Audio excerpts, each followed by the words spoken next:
વડોદરામાં સ્થાનિક સ્વરાજની ચૂંટણી માટે કોંગ્રેસનો ચૂંટણી ઢંઢેરો જાહેર.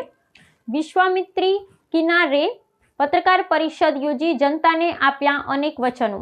આગામી સ્થાનિક સ્વરાજની ચૂંટણીઓને અનુલક્ષીને વડોદરા શહેર કોંગ્રેસ સમિતિ દ્વારા આજ રોજ પોતાનું ચૂંટણી ઢંઢેરો સત્તાવાર રીતે જાહેર કરવામાં આવ્યો છે.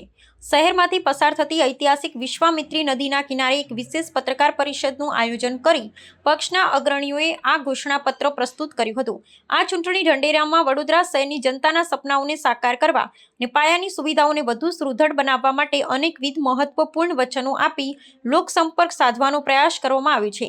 કોંગ્રેસના ઘોષણાપત્રમાં નાગરિકોની પ્રાથમિક જરૂરિયાત પર વિશેષ ભાર મૂકવામાં આવ્યો છે. પક્ષ દ્વારા જાહેરાત કરવામાં આવી છે કે જો તેઓ સત્તામાં આવશે તો શહેરના તમામ વિસ્તારોમાં દિવસમાં 2 વખત શુદ્ધ પીવાનું પાણી પૂરું પાડવાની વ્યવસ્થા ઊભી કરવામાં આવશે.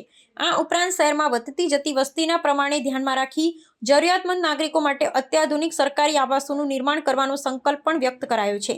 શાસક પક્ષના વહીવટ પર પ્રહાર કરતા કોંગ્રેસે ખાતરી આપી છે કે મહાનગરપાલિકાની નિવિદા પ્રક્રિયામાં થયેલા કથિત વ્યાપક ભ્રષ્ટાચારને ખુલ્લો પાડવા માટે એક સત્તાવાર શ્વેતપત્ર બહાર પાડવામાં આવશે. પર્યાવરણીય જાળવણી અને શહેરના વિકાસના વ્યાપક સંદર્ભમાં કોંગ્રેસે વિશ્વામિત્રી નદીના શુદ્ધિકરણ અને કાયાકલ્પ માટે વિશેષ યોજના અમલમાં મૂકવાનું વચન આપ્યું છે. આ સાથે જ શહેરની હવાની ગુણવત્તા સુધારવા અને પ્રદૂષણ ઘટાડવાના મુખ્ય હેતુથી દર વર્ષે 10% દરે શહેરનું હરિયાળું આવરણ વધારવાની નેમ વ્યક્ત કરવામાં આવી છે. સ્થાનિક ચૂંટણીઓ પહેલા કોંગ્રેસ દ્વારા રજૂ કરવામાં આવેલો આ પર્યાવરણલક્ષી અને નાગરિક સુવિધાઓ પર કેન્દ્રિત ચૂંટણી ઢંઢેરો આગામી સમયમાં મતદાતાઓ પર કેવો પ્રભાવ પડે છે તે જોવું રસપ્રદ રહેશે. બોટકાંડ જે થયું એની અંદર પણ 12 જેટલા બાળકો મૃત્યુ પામ્યા, એને પણ આજ દિન સુધી કોઈ વળતર નથી આપ્યું. શિક્ષકો પણ હતા અને એવી અનેક બરોડા એક સંસ્કારી નગરી તરીકે, સંસ્કૃતિ નગરી તરીકે સમગ્ર દેશ અને વિશ્વની બરોડાની એક ઓળખ છે.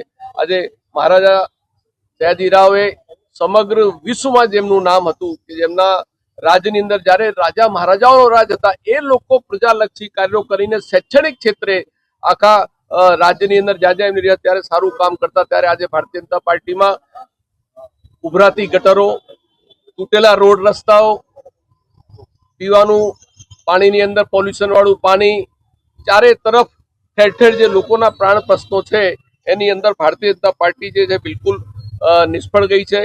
કાંડ કૌભાંડ, ભ્રષ્ટાચારો, ટેન્ડરોની અંદર જે કટકી ખાય એના કારણે હલકી ગુણવત્તાનું કામ થાય એના માટે રોડ રસ્તા બને નહીં, એને પેલા 6 મહિનામાં તૂટી જતા હોય છે. અને જે ખાસ કરીને પારદર્શક કાર્યવાહી થવી જોઈએ એ બિલકુલ નથી થતી. અને શહેરોની અંદર કોમ્યુનિટી હોલ હોય, સ્મશાન ગૃહ હોય, ટાઉન હોલ હોય, આ બધાનું નવીનીકરણ કરવાની પણ ખૂબ જરૂરિયાત છે. શહેરનો જે રીતે વિકાસ થઈ રહ્યો છે, જે ખાસ કરીને વિદ્યાર્થીઓ હોય, રોજગાર કામ ધંધા માટે બહેનો હોય, બધા લોકોને પરિવહન સેવા જોઈએ તો પરિવહન સેવા પણ આજે અહીંયા નહિવત પ્રમાણની અંદર છે. અને લોકોને અંદર એમને રિક્ષાઓના કે બીજા ભાડાઓ ખર્ચા કરીને અને લોકોને આ મોંઘવારીની અંદર હશે એની પણ માર પડે છે, કેમ કે પરિવહન સેવાઓ જે પ્રમાણમાં હોવી જોઈએ એ અહીંયા બિલકુલ નથી. અને ટ્રાફિક, ખાડાઓ, બધા તૂટેલા રસ્તાઓ, આ બધાથી બરોડાની જનતા ત્રસ્ત છે. એટલે કોંગ્રેસ પાર્ટી પ્રજાલક્ષી કાર્ય કરીને સ્વચ્છ બરોડા, સુંદર બરોડા, સંસ્કારી બરોડા બનાવીને અને કાંડ કૌભાંડ અને કટકીમાંથી મુક્તિ આપીને વિશ્વામિત્ર નદીની અંદર જે લોકોની બેહાલી થાય છે દર ચોમાસામાં એને બહુ સાયન્ટિફિક રીતે એની કમિટી બનાવીને એનું સારું આયોજન કરીને આજે ફ્લડમાંથી કઈ રીતે બરોડા શહેરને મુક્ત કરી શકાય એ અમારી પ્રથમ પ્રાયોરિટી હશે. રોડ રસ્તા સારા બને, બાગ બગીચા સારા બને, તમામ લોકોની જે સુવિધાઓ છે, જે મ્યુનિસિપલ એક્ટની અંદર જે એસેન્શિયલ સેવાઓ છે એ લોકોને શુદ્ધ પીવાનું પાણી મળવું જોઈએ, લોકોને ડ્રેનેજ લાઈન મળવી જોઈએ, સારા રોડ રસ્તા હોવા જોઈએ, આરોગ્યની સારી હોસ્પિટલો પણ મ્યુનિસિપાલિટીની હોવી જોઈએ. આ તમામ બાબતો છે, શૈક્ષણિક સંસ્થાઓ પણ મ્યુનિસિપાલિટીઓની હોવી જોઈએ. આ તમામ બાબતોમાં ભારતીય જનતા પાર્ટી 30 વર્ષમાં બિલકુલ નિષ્ફળ ગઈ છે. ત્યારે કોંગ્રેસ પક્ષ પ્રજાને વચન સાથે કટિબદ્ધ છે.